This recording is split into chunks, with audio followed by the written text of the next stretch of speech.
Salut les vadrouilleurs! Donc aujourd'hui on se retrouve pour la nouvelle vidéo. Donc dans cette vidéo là vous allez nous retrouver à Brest dans le Finistère. Pour 2 jours. Pour 2 jours. Donc aujourd'hui on a un peu de chill parce qu'on a fait une grosse randonnée hier que vous pouvez retrouver dans notre story Instagram. C'est ça. Donc si vous n'êtes toujours pas abonné, on mettra en lien dans la description. Ouais. Donc c'était vraiment génial hier, c'était pas pollué, c'était trop cool. Ouais. Comme d'ailleurs dans cette vidéo là en Bretagne. Ouais, on a eu vraiment des beaux paysages assez différents aussi, avec le temps. Ouais, aussi bien sous le vent que sous le soleil. On a même réussi à pique-niquer en mois de février. Avec un beau soleil, on a évité la pluie. Donc c'était très bien. Et puis c'est à ce moment là du coup pendant le pique-nique qu'on a découvert l'endroit où on vous emmène. Donc une jolie presqu'île. On s'est garé sur le parking à l'entrée de l'estuaire. On pensait faire une petite balade, au final notre promenade a duré 3h30. À chaque fois on a été émerveillés par les paysages qu'on a pu voir. Ouais. Ça nous a permis justement de faire une longue balade pour bien capturer les belles images et les bonnes images surtout. Pour vous vendre un peu du rêve et vous montrer les merveilleux côtés de la Bretagne. Maintenant on vous laisse avec l'intro.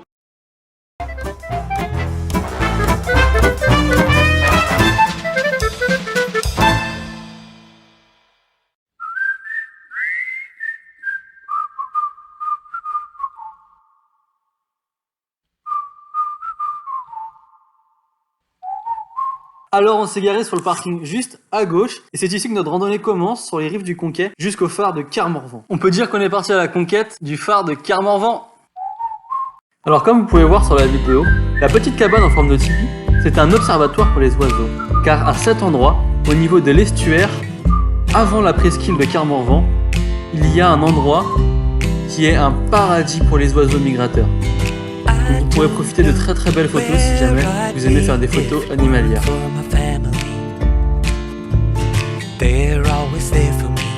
Et dans la suite de la vidéo, nous allons nous diriger jusqu'au phare de la presqu'île.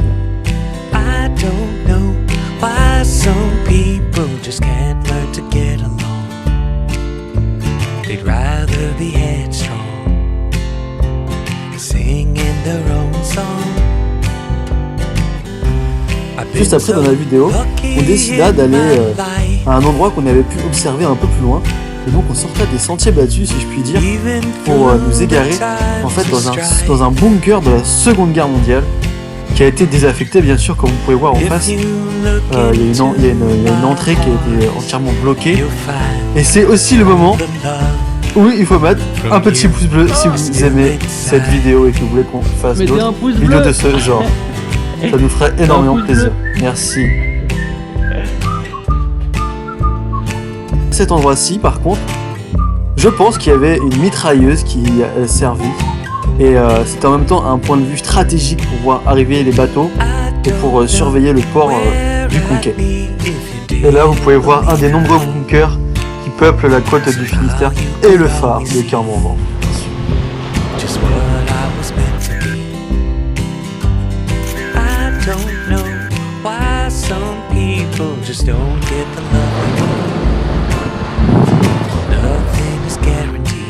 Et maintenant, nous allons nous diriger vers un spot de surf, mais pas que, très apprécié par les locaux, pour son vent, ses vagues et sa plage de sable blanc.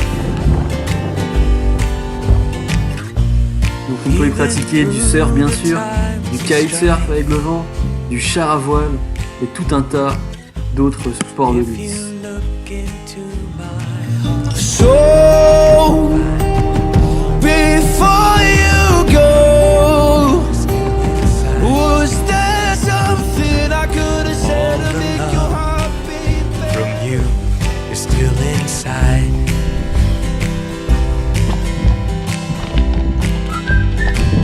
Et dans la suite de la vidéo, vous allez pouvoir découvrir notre petite escapade au phare du Petit Minou lors du 2e jour de notre séjour à Brest.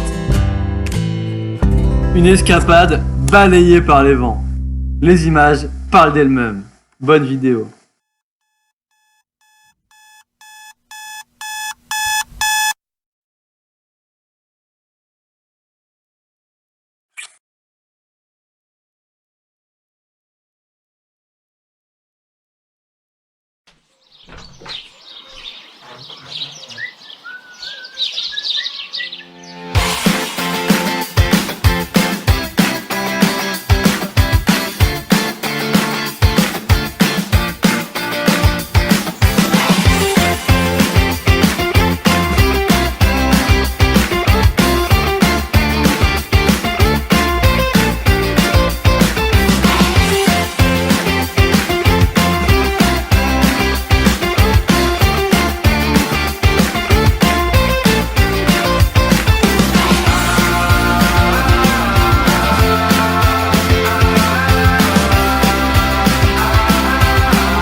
Mettez un pouce bleu.